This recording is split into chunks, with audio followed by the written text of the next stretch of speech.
मेरा और मुस्तफ़ा साहब का एक कॉमन नेचर का भी एक तरीक़ेकार है कि हम प्यार से बात करना भी जानते हैं, हम इज़्ज़त से भी बात करना जानते हैं, हम गले लगा के भी बात करना जानते हैं, हम हाथ मरोड़ के भी काम कराना जानते हैं। लेकिन कई दफ़ा मिसअंडरस्टैंडिंग्स क्रिएट की जाती हैं अपनी रेलेवेंस के लिए पॉलिटिकल पार्टीज़ में। जो मैंने इनकी आगे रखा कि मैं बिलावल साहब से जब मिला तो वो बड़े रिसेप्टिव आदमी हैं, बड़ी पॉजिटिव अप्रोच है उनकी और उनकी बड़ी अच्छी ख्वाहिशात हैं। उसमें ब्लंटली मुझसे सवाल भी हुआ कि आपने हमारे हिसाब से क्या पाया, ऐसा ही मुस्तफ़ा भाई? तो मैंने उनको किसी झूठ और फ़रेब के बगैर बताया कि बिलावल साहब बहुत एक्स्ट्राऑर्डिनरी रिसेप्टिव हैं तमाम पॉलिटिकल पार्टीज़ के, इंक्लूडिंग एमक्यूएम। और एमक्यूएम की अगर 22 सीटें हैं और एमक्यूएम का एक मैंडेट है तो हमें सबसे पहले तो सबका मैंडेट तस्लीम करना होगा।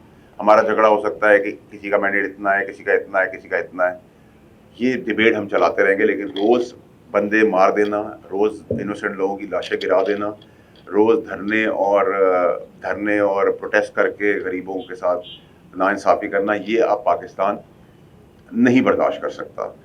इमरान खान साहब का भी जो मैंडेट है उसको भी हमें तस्लीम करना होगा, उसको रिस्पेक्ट देनी होगी। हमारी और उनकी सियासी मुखालफतें हो सकती हैं। टेररिज्म विंग की जहाँ हम बात करते हैं, उनको टेररिस्ट कहा जाता है उस पार्टी को, तो टेररिस्ट विंग से सारी पॉलिटिकल पार्टियाँ इवॉल्व होकर निकली हैं। उसमें इल्ज़ामात पीपल्स पार्टी पे भी थे, वो भी इवॉल्व हो गई, वो डिस्कनेक्ट हो गई, उन्होंने भी अपनी सियासत की और कुर्बानियाँ भी बहुत दी। एमक्यूएम के ऊपर भी ये लेबल लगा, उन्होंने भी अपना को डिस्टेंस करके इवॉल्व करके अपनी पॉलिटिकल सरगर्मियाँ की। नून लीग के अंदर भी मॉडल टाउन का वाक़या आपको याद है, वहाँ भी टेररिज्म विंग का इल्ज़ाम लगा, उन्होंने भी डिस्कनेक्ट किया। इसी तरह पावरफुल जब पार्टीज़ होती है, पॉपुलर होती हैं, तो उनमें ये विंग अच्छे और गंदे लोग सब आते हैं। पूरी पार्टी में सारे गंदे नहीं होते। उसके अंदर मैंने मुस्तफ़ा साहब की मौजूदगी में, खालिद महमूद सिद्दीकी साहब की मौजूदगी में एक और मुद्दा उठाया है कि इमरान खान साहब की ज़िंदगी को ख़तरात हैं और उनकी जान के ऊपर सियासत करने की अगले 40 साल कोशिश की जा रही है। और उनकी बेगम साहिबा और उनके हवारी, जैसे हमने गुंडागर्दी की सीएमशिप हम देख रहे हैं कि केपीके जो है वो एक मौला जट की सियासत कर रहा है जो ज़्यादा देर नहीं चलेगी। उसको भी हमने आइडेंटिफाई किया है। मुझे इमरान खान साहब ने निकालने के बाद लाहौर में बुलाया था और उसका फवाद चौधरी साहब ने टीवी पर उसको एडमिट भी किया, क्योंकि उस वक्त चौधरी साहब बहुत करीब थे खान साहब के। मुझे रात के अंधेरे में बुलाया था, मैंने कहा मैं रात के अंधेरे में नहीं आऊँगा, दिन के उजाले में आऊँगा। इमरान खान साहब के साथ मैंने सियासत सीखी, मैं याद रखता हूँ कि बताई हुई सियासत वो भूल गए।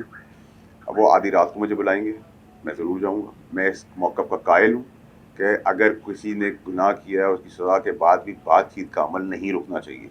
बातचीत ही का अमल जो है वो आगे बढ़ाएगा पाकिस्तान को। ये रोज़ प्रोटेस्ट, रोज़ लड़ाई झगड़ा, मार धाड़, गालम गलोच टीवी पे बैठकर is not acceptable any more. हमने जवानी में सारे काम, यंग एज में हम आए थे सियासत में, हम सब ने किए। जैसा मैंने कहा कि बात करके इज़्ज़त से गले मिल के हाथ मिला के जो काम हो सकता है, हाथ मरोना भी हम जानते हैं। इस्टेब्लिशमेंट और अदालतें हर third world country, growing development countries के अंदर साथ होती हैं और इंटरनेशनली अमेरिका के साथ भी उसकी इस्टेब्लिशमेंट खड़ी होती है। तो किसी का रोल आप ख़त्म नहीं कर सकते, चाहे वो जुडिशरी हो या इस्टेब्लिशमेंट हो। एहतराम कर सकते, आइन और कानून के दायरे में रह सकते। दूसरी बात आपने जो ये की कि कोई पॉलिटिकल पार्टी जो है वो किसी को निकाल के कोई करने की कोशिश करेगा, तो सर बॉर्डर पे मैं जान नहीं दे रहा, बॉर्डर पे आप भी जान नहीं दे रहे, लेकिन आप बॉर्डर वाला ही काम कर रहे हैं। मैं आप लोगों की बहुत इज़्ज़त करता हूँ, रिपोर्टर्स की, पुलिस वालों की, फ़ौजियों की, कि आप लोग फ्रंट लाइन पे खड़े होते हैं, अपनी खबर के लिए अपनी जानें भी दी हैं और उसको भी गवर्नमेंट को देखने की ज़रूरत है। आप लोगों के मालिकान के अलावा भी गवर्नमेंट को देखने की ज़रूरत है कि आप लोग किस हालात में किस तरीके से अपनी जानों पे खेले काम करें। Establishment, judiciary, democracy, people of Pakistan, इन सब के कॉम्बिनेशन में ही कंसेंसस पैदा होता है। ना फ़ौज हमारे बाहर है, ना हमारे अंदर है। फ़ौज हमारा हिस्सा है, अदलिया हमारा हिस्सा है और हम उसको साथ लेके। गौहर साहब एक अच्छे इंसान हैं, उनकी जान का सौदा नहीं करेंगे। समान अकरम राजा साहब पीटीआई नहीं है, लेकिन पीटीआई का हिस्सा है, अच्छा चेहरा है। अली ज़फ़र साहब है, अली मोहम्मद ख़ान साहब है, और ऐसे बहुत सारे और इस पार्टी के अंदर हैं जो हमारे अटॉर्नी थे उस वक्त पीटीआई के, बुज़ुर्ग हैं पंजाब के, मैं नाम भूल रहा हूँ। वो एक अच्छा चेहरा है।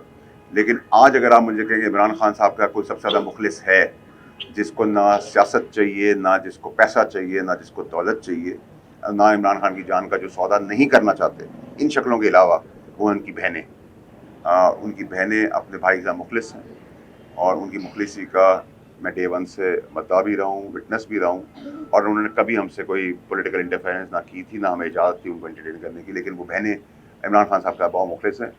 اگر ویسے تو میں کہیں چلا جاتا ہوں تو آپ لوگوں کی مہربانی ہے، کافی لوگوں کو بخار چڑھ جاتا ہے، تو ٹھیک ہے، جب بخار چڑھانے کا وقت آئے گا تو وہ بھی ہم کر لیں گے، کوئی مسئلہ نہیں ہے. میں وہ چونٹی کا کردار ادا کر رہا ہوں کہ شاید اس ہاتھی کو گرا دے جو ایک مانسٹر بن کے پاکستان کے اندر قتل و غارت اور پولرائز کی سیاست کر رہا ہے.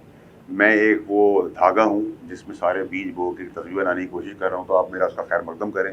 اور میں نے کہا میں منافق نہیں ہوں، میں اپنے لیے نہیں آیا، نہ اپنے لیے کچھ مانگ رہا ہوں، میں پاکستان کے لیے مانگ رہا ہوں اور پاکستان کے ٹھیکیدار اور حصے دار اور ویل وشر سے مانگ رہا ہوں. تو کیوں نہیں کریں گے؟ جیسا خیر مقدم مصطفیٰ صاحب نے کیا، ان کی پارٹی نے کیا ہے، وہ جیسچر رہا تو ہم یہ کر کے دکھائیں گے اور انشاءاللہ ہو کے رہے گا. دیکھیں، ہمارے جب میں واٹر منسٹر تھا تو پانی کے اندر سندھ کے ساتھ ناجائز تو کام ہوا ہے، اس میں کلیئرٹی رکھنی چاہیے.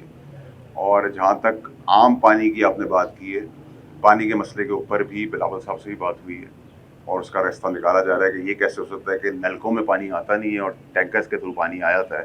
تو یہ تو ایک سوالیہ نشان ہے، اس پہ ہم سب بھی بیٹھیں گے، لیکن یہ ابھی سیکنڈری ہے. پہلا ہے نیشنل کاز کے اندر پوری پولیٹیکل پارٹیز کا کنسنسس اور ان کی ریپرزنٹیشن.